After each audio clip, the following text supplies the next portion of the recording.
Hi everyone, I'm in Barcelona with the Ford E-Transit Courier, the latest addition in Ford's Pro lineup, the smallest commercial vehicle that they have. This is a test drive event.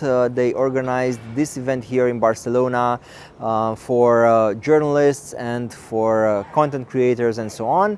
From the very beginning, I'm telling you that Ford paid for everything here. I mean, the transportation, the plane and the hotel and things like that. But I wasn't paid to tell you positive things about the car.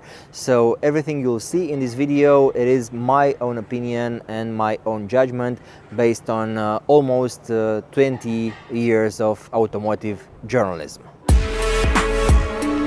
This video is brought to you by L-Drive, EV charging network.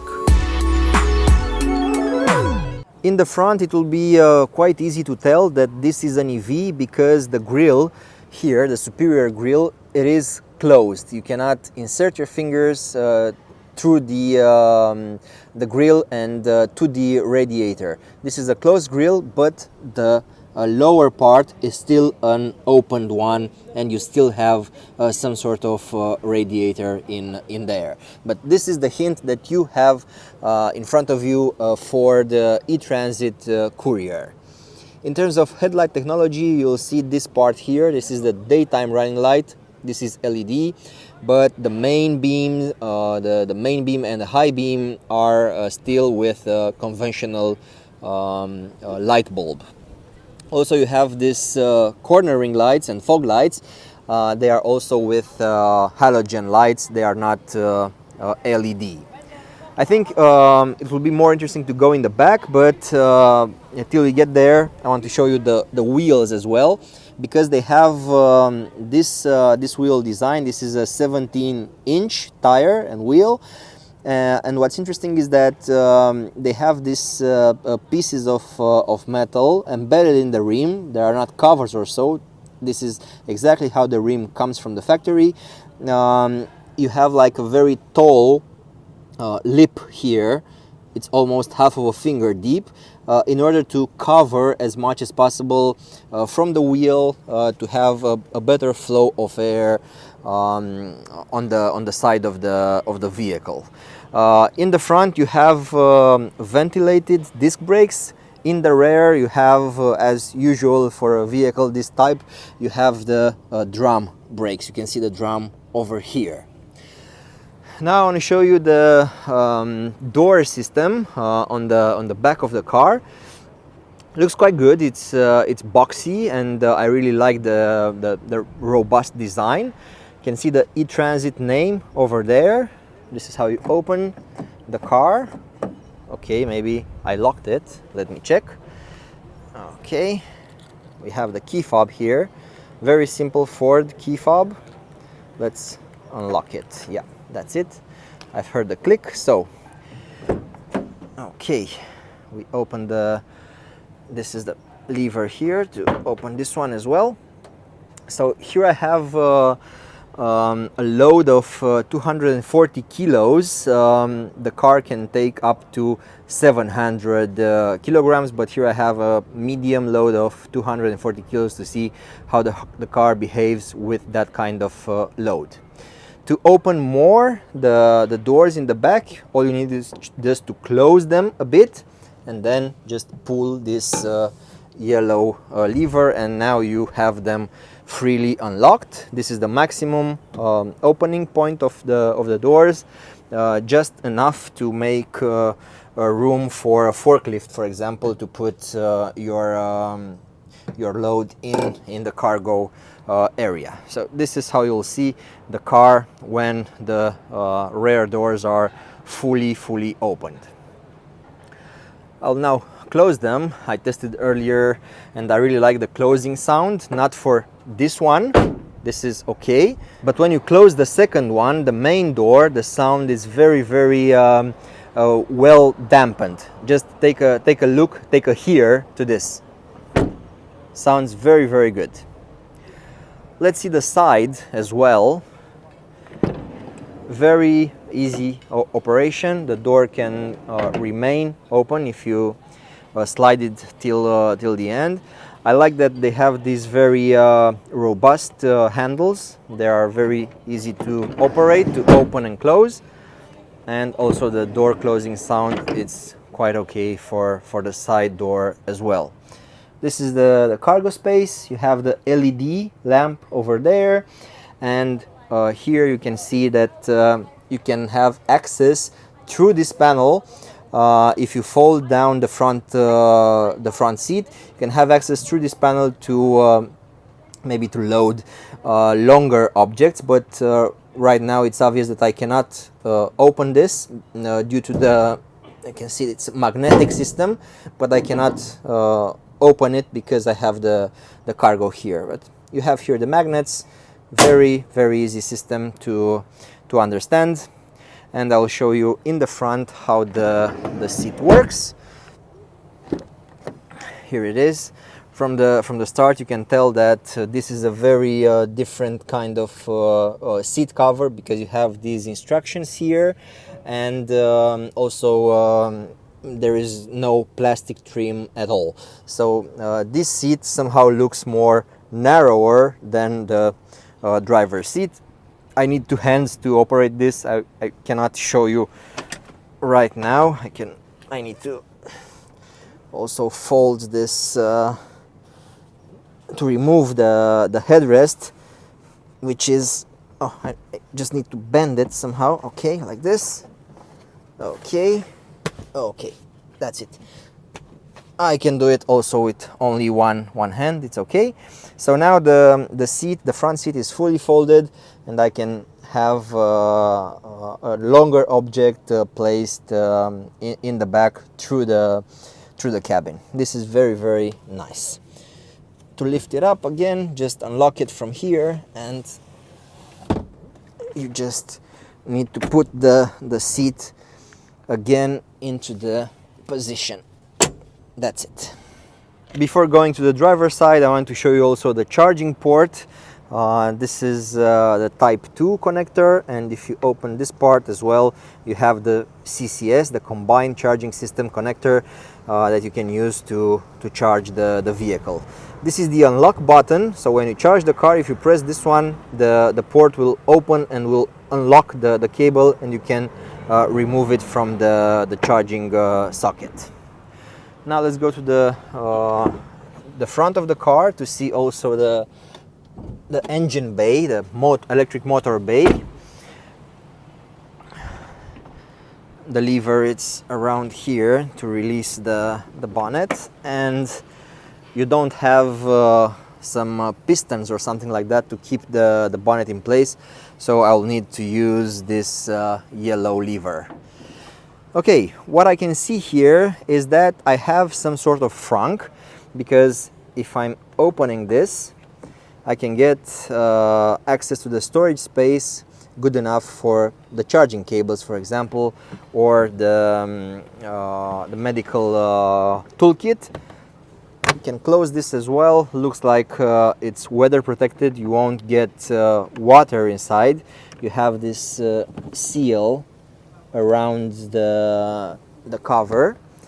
This is not a very big frunk, but I think it's good enough for what it needs to do to keep the cables there. The part that you are going to be more interested in, it is this one. Here you fill the washer fluid, and this one maybe you won't need it, but I will tell you anyway. This is the access to the cooling liquid available for the battery and for the electric motor, inverter, and so on. You can see also the orange wiring. These are the high voltage components, and even if this car is made in Romania, you will see that many parts are not made in Romania, but actually the 12-volt battery, it is made in Germany. The European industry is very well connected, and you have suppliers from all over Europe sending parts to factories for different brands on the old continent. Now let's go on the driver's seat. The door opening is very wide. It could be actually even wider, but yeah, the angle, it's okay for a good access. On the seat, you can see here that you have the lever to adjust the height of the seat. Here you can adjust the bolster for the back, for the lumbar support, and from this lever you can adjust the angle of the backrest. Here you have a classical lever just to move the seat front and back. With the key in your pocket, you just press the brake and then the start-stop button. The car starts. You have no specific sound or something like that when the car starts. You just see that the instrument cluster is now bright and you can see the informations. I have a trip computer to show you here. So in 2 hours and a half of driving, me and my colleague had an average energy consumption of 15 kilowatts hour per 100 kilometers during our 88 kilometers trip. And we have 61% battery left with 154 estimated range. Here you have the power meter. When you accelerate the car, you'll see that this bar will be filled with a even thicker blue line, and here you have the regen bar. When you brake, you'll see this green part here filling up. So yeah, this is about it. A very simple instrument cluster. On the right you have the speed and the informations about the position of the gear selector. This has like a two-step operation. This is one step, two-step. I'll show you to the drive mode. So first step is neutral and then drive. When you are in drive, you can also press L, which is a low mode. This optimizes the braking. You have a much stronger regen brake, and it optimizes the grip of the car and the traction when you are moving from a standstill and you have a heavier load. This is at least my understanding about the system. And in the end, in the tip of this lever, you have the parking button, which activates also the handbrake. You have no other button to activate the handbrake but this one here. Because this lever is now used for the transmission, it means that all the functions of the wipers are now on this lever on the left side, and to just to spray the windshield you have a button here. On the left side of the steering wheel you have the controls for the volume, the voice control. This one, if you press it twice, you can turn on or off the lane keeping assist. Here you can adjust the distance to the car in front of you, adjust the speed. Here you have the speed limiter, and this is the cruise control. Basically all the driving assistance function are grouped here in this button cluster. On the right side you have the controls for the music, previous track, next track. Also this button allows you to play with the menu, and you have this list button that goes a bit deeper into this menu that you can see on the driver display. Of course there is a more complicated menu over there, but we'll go together in that area in a few moments. On the driver door you'll see classical controls for the windows. You have a two-step operation button, one touch. You have a button to fold the mirrors on demand, and of course the classical knob to select which mirror you want to adjust, the left mirror, the right mirror, and the buttons for the central locking system. Of course you have controller here for the lights. Here you can use these buttons to dim the instrument cluster that you can see through the steering wheel. These are the buttons that regulate the intensity of the light. Here you have the fog lights, the rear fog lights, and this is the control for the headlights. Off, side lights on, low beam on, automatic. And to adjust the position of the headlight you just press this button and then you twist it to deep down to point down the direction of the beam if your car is loaded. So the car is not doing this automatically. You need to pay attention to this. When the car is fully loaded, you need to have this switch in the position maybe 2, 3, or actually even 4 if the load is very heavy. Now let's take a look at the Sync 4 technology, the infotainment system. You have here the home button. This is the home screen, but you can enlarge the map if you want. Go back to the home screen as well. Go to different car features. Maybe you want to see driver assistance functions. You have auto hold here, so there's no physical button to operate that. You have the traction control, also the lane keeping assist and things like that. And maybe you want to see the trip efficiency. For the longest trip that I had today, you can see which are the main factors that affect the battery and the range. Of course, the biggest part is the driving itself, but also the climate use and some accessories like, I don't know, music and lights and things like that. Then you can go to the apps area. You can see that the car has Apple CarPlay and Android Auto. You can access also the public charging feature, where you can see the chargers that are in the Blue Oval network that are nearby. You can see lots of chargers at a very close distance from the place where I am right now. With red, there are maybe some warnings about the lack of availability of the charger, or maybe they are broken or in use. What I'm seeing here at the bottom are the climate control functions, but they are not entirely here. You also have some buttons hidden under this menu. So you press this once and you can see, for example, the air recirculation button. It is hidden here. So you cannot change the function of these buttons. So for example, the steering wheel, the heated steering wheel will always be here. The heated side mirrors will always be here. You cannot change the function of these buttons. You have heated seats with 3 levels, and overall this is how the system works. I'll just use it on auto mode at the let's say the most soft intensity. Going further down, you can see that we still have some classical controls with buttons, the volume, for example, or to turn on or off the radio. You have a shortcut for the driving modes. If you press the button here, you can see that you have 4 driving modes: normal, eco, sport, and slippery. And also this is the menu that takes you to the one pedal driving if you want to have it on or off, and that's about it.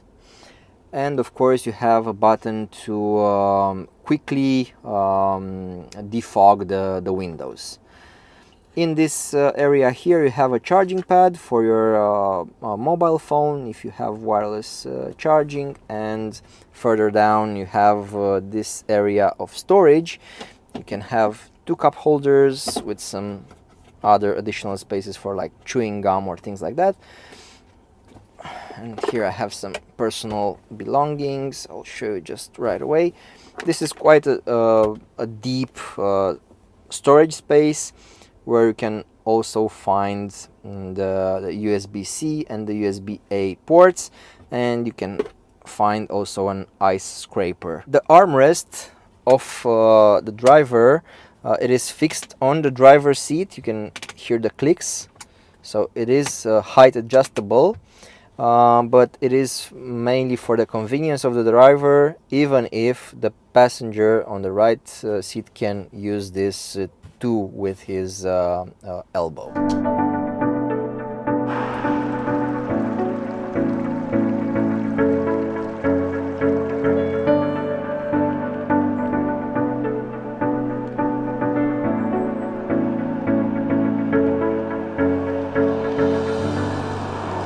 I just got in the car and started driving. From the very beginning, I really like the car. I'm really enjoying the way it drives.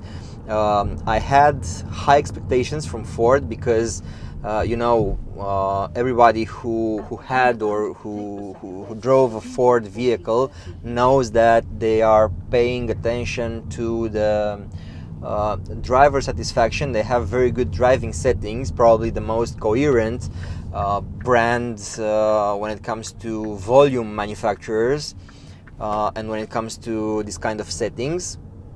So even though this is a commercial vehicle, the E-Transit Courier, they didn't made significant cost cuts to driving behavior and to the vehicle dynamics.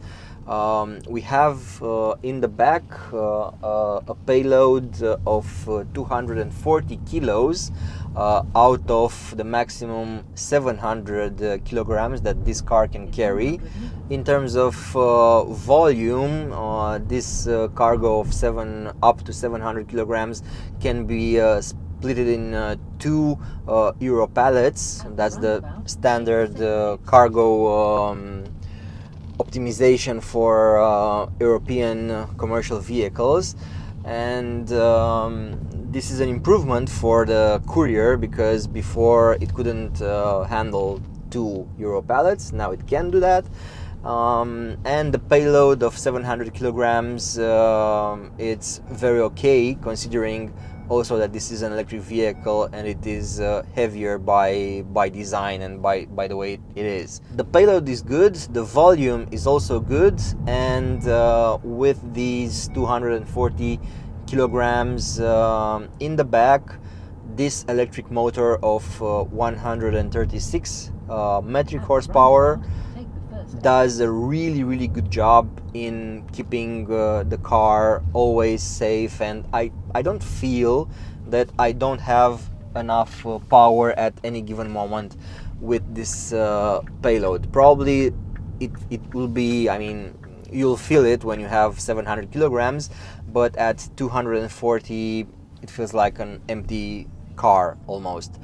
You have the instant torque, the instant punch of the electric motor, and obviously the car, it's much easier to drive not having a manual gearbox or not even an automatic one. It's even better than the automatic transmission in a vehicle like this. Those of you who will get this car from work, I think that will be the easiest scenario because you'll also have the charging sorted out somehow, maybe at the workspace, at the hub, something like that. And anyway, it's somebody else's job to figure out the fleet management system. So you'll just charge the car and enjoy the driving experience while doing your job with the vehicle. For those of you who are in the position of deciding about a vehicle like this or not, it's very important to know that the maintenance cost of this vehicle, estimated by Ford, it's around 30 to 35%, something like that, more reduced maintenance cost than combustion equivalent. I would say that in real life you'll get even more than that, because this car has the service interval at 2 years, no matter how many kilometers you travel in those 2 years. So if you are making 100,000 kilometers in 2 years, well, that's good, because you have only one workshop visit for maintenance to do, and that's very cost effective. Also, when it comes to electric energy, of course, in Europe the prices are in various corners of the price spectrum, but as an average, I think you can get cost per kilometer 4 times lower with a car like this, with a vehicle like this, than with a combustion equivalent. So if you have like solar panels or something like that at your workspace, that makes even more sense to drive an electric van like this one. Depending on the ecosystem, you'll find your own way of doing all the math behind the ownership and the usage of such a car. Lots of advantages when it comes to EVs, and there are some, of course, some disadvantages, because first of all, you need to go out of your comfort zone and just to open your mind and just open a piece of paper and make all the calculations and the math behind what a vehicle like this means. And from the beginning, you need to do that. I mean, it's an effort. It's not like the way you knew about cars. This is a different kind of thing, and now in 2025 you have a very good option from Ford. All the electric vans on the market are, let's say, behind 4 to 5 years, comparing them with the passenger vehicles market, because they are on the market later. That's a fact. And also, technology is not that advanced and as fast as for passenger cars. But the specs for this vehicle with 100 kilowatts DC charging and 23 minutes needed from 10 to 80% to charge at a 100 kilowatt charger, this is a very good figure. Also, the 11 kilowatt charger when it comes to AC charging, the semi-fast, let's say, not the slowest one, but at a slower pace. That value of 11 kilowatts, it's also an industry standard. The 100 kilowatts value on DC chargers, it's okay. It can be better than that, of course, but during working hours in a day, you don't really have enough time to drive the car to empty the battery, you know, for what this car is designed to be. When me and my colleagues started driving the vehicle earlier, the battery was almost full, and we had more than 250 kilometers in terms of range. And analyzing what Ford vehicles do usually, they are very precise in estimating the range. So no issues there. What you see is what you get. The range offers you a very good estimation about the number of kilometers that you can travel. So you can count on something like between 250 and 300 kilometers of range when the weather is good, and you can cut about 70 to 100 kilometers out of this value to get the, let's say, worst case scenario, real harsh winter conditions. With a good charging infrastructure in mind at your location, at your hub or at home, this car can be easily integrated into the lifestyle and car fleet of any company. It comes from a very well-known brand. It's Ford. It's the leader of the commercial vehicles in Europe.